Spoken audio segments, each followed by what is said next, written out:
যুক্তরাষ্ট্র ইরানের ওপর বিমান হামলা বন্ধ রাখলে তেহরানও পাল্টা হামলা চালাবে না বলে জানিয়েছে ইরান।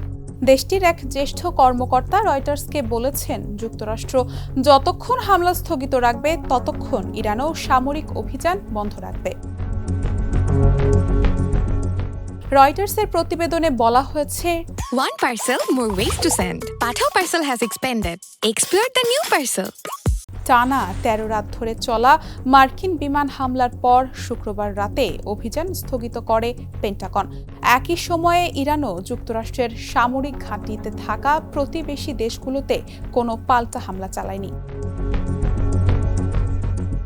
নাম প্রকাশ না করার শর্তে ইরানের ওই কর্মকর্তা বলেন, আমাদের অবস্থান একই আছে। হামলার জবাব হামলা।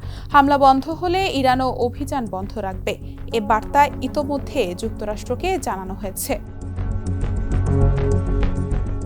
এদিকে জাতিসংঘে যুক্তরাষ্ট্রের রাষ্ট্রদূত মার্কিন সংবাদ মাধ্যমকে বলেন, প্রেসিডেন্ট ডোনাল্ড ট্রাম্প কূটনীতির জন্য আরও সময় দিতে হামলা সাময়িকভাবে স্থগিত করার সিদ্ধান্ত নিয়েছেন।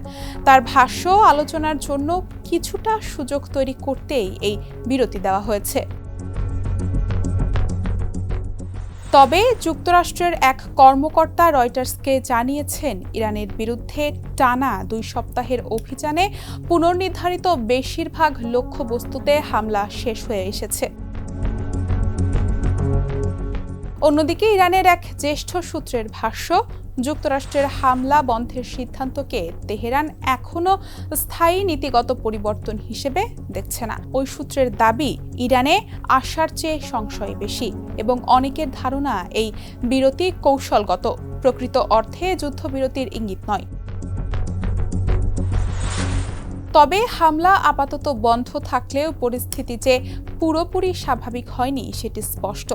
তেহরানের একজন ব্যবসায়ী রয়টার্সকে বলেন, দেশের সবাই অনিশ্চয়তার মধ্যে আছে। যুদ্ধ শেষও হচ্ছে না, আবার পুরোপুরি এগোচ্ছেও না।